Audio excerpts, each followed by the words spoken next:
if you will introduce yourself and your players that you brought, and then make any opening statement you'd like about the game. Okay. I'm Coach Reginald Brown. Excuse my voice. I'm at Marbury High School.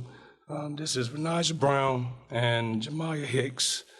I just want to say I enjoyed it. I enjoyed the stay, and I just want to tell my girls I appreciate them getting us to this spot. This is the first time in school history that the boys or the girls made it this far in the program, so it was a big accomplishment. You know, they seem to, almost from the opening tip, it seemed like you guys just were not in any kind of offensive rhythm. Mm-hmm. Was that something they were doing, or I guess what I'm getting at is what caused that? Well, I think Carver put a little pressure on us. I thought that we got in pretty good rhythm. We ran our set that we spread the court out and we let our guards attack, and we were doing that. And I just thought that at certain points in the ball game where if you're getting a lot of contact and you're not getting calls, then the game is going to go a certain way.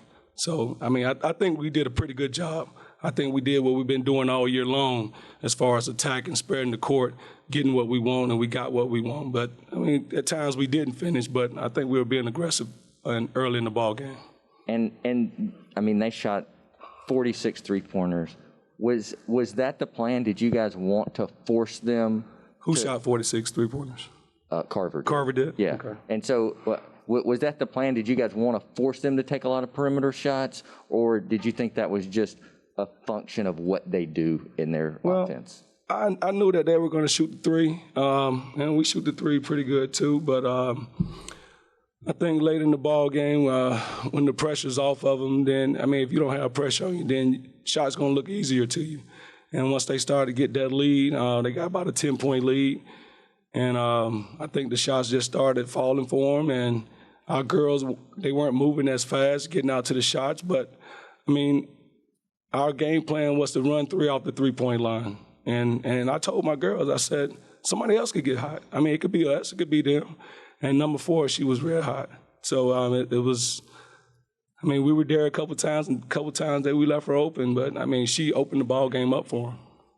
For the players, as Coach mentioned, this was the deepest run a team's ever had in school history. Mm-hmm. What does it mean to you guys to get here, and can you describe what this experience has been like for you to make such a deep playoff run?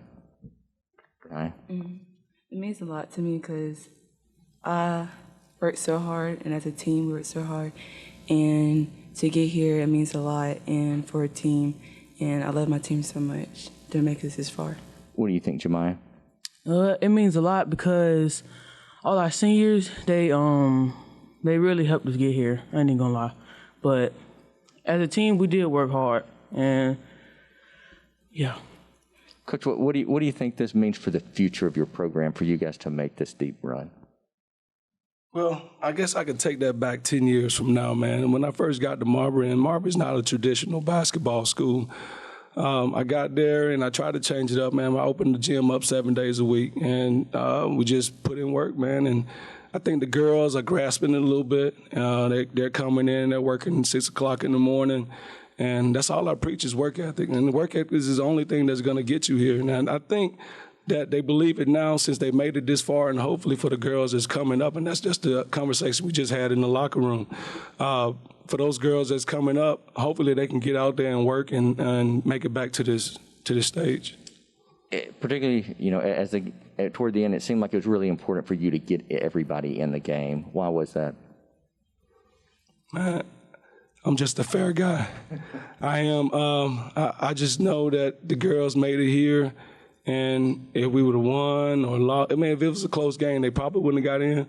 But since they had the lead that they have, I knew that we weren't coming back. And those girls, I told those girls before we came up here, you'll never forget this. I mean, I've been up here 2 years as a player. We won it 1 year, and I've never forgot it. So I know those girls will never forget it, and I want them to get that opportunity to get on that floor. For the players, what do you think will be the biggest thing you take away from this season and this playoff run? Naya? Biggest thing is just playing as a team and knowing your players and how to score the ball when you can. What about you, Jemiah? Playing as a team and, going for the rebound and getting the putback and getting inside. Coach, anything else you want to add about your team or today's effort? Well, I just want to say, if anybody's looking at this interview, watching this interview, thank you for all the support, and I appreciate all 15 girls coming out and working hard. And I tell you, man, it's a great experience from the sub-region to the semifinals. The girls run the regional finals at the Garrett Coliseum. They enjoyed it, man. And I'm thankful.